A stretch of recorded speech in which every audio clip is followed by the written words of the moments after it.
প্রিয় কিশোরগঞ্জবাসী,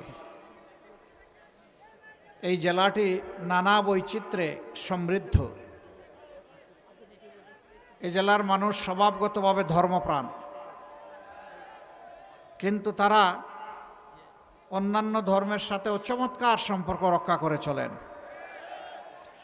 এটি ধর্মের সৌন্দর্য। আমরা দেশটাকে সব ধর্ম দিয়ে ইনশাল্লাহ ফুলের বাগানের মতো সাজাবো ইনশাল্লাহ। আমরা আমাদের প্রিয় জাতিকে আর ভাগ টুকরা টুকরা করতে কাউকে সুযোগ দেব না। অতীতের কাসুন্দি শেষ, ওগুলা জনগণ এখন শুনতে চায় না।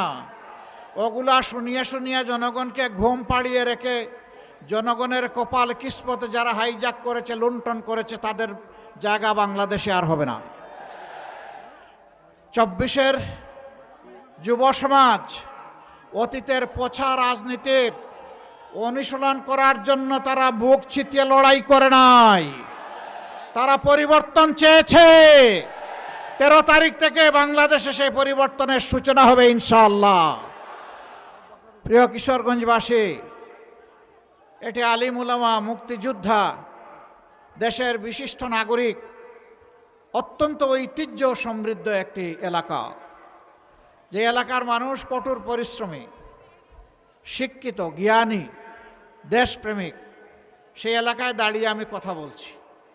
এই এলাকাটা সমতলার হাওরের এক মহামিলন। 22-এর বন্যায় আমার আসার এখানে সুযোগ হয়েছিল, গ্রামে গ্রামে একটু গিয়েছিলাম।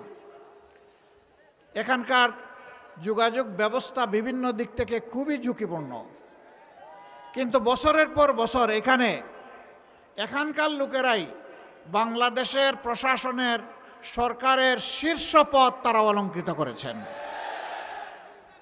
শীর্ষ পদ অলঙ্কৃত করার পরে তারা কি দিয়েছেন, কিশোরগঞ্জবাসী কি পেয়েছে, আমি এই ব্যাপারে কিছু বলতে চাই না, এর সাক্ষী আপনারা।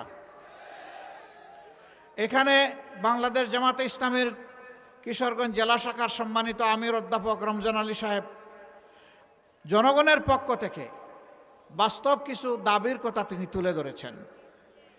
আমি আপনাদেরকে সাক্ষী রেখে ঘোষণা করছি, কিশোরগঞ্জের 6টি আসন বাংলাদেশের সকল জায়গার মতো মহান আল্লাহর উপর ভরসা করে আগামীর একটি দুর্নীতিমুক্ত, চাঁদাবাজ মুক্ত, আগামীর একটি মামলাবাজ মুক্ত, আগামীর একটি শোষণ মুক্ত, বৈষম্য মুক্ত, পারিবারিক দাপট এবং জমিদারি মুক্ত একটি বাংলাদেশ গড়ার জন্য আপনারা মেহেরবানি করে আমাদেরকে আপনাদের দোয়া, ভালোবাসা এবং পবিত্র বুটগুলার আমানত আমাদেরকে দিন।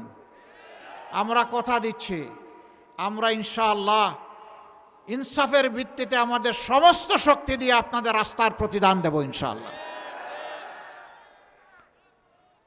প্রিয় কিশোরগঞ্জবাসী, জুলাই যোদ্ধারা যখন রাস্তায় নেমেছিল, তখন যেমন আমাদের ছেলেরা যুদ্ধ করেছে, লড়াই করেছে, আমাদের মেয়েরাও লড়াই করেছে।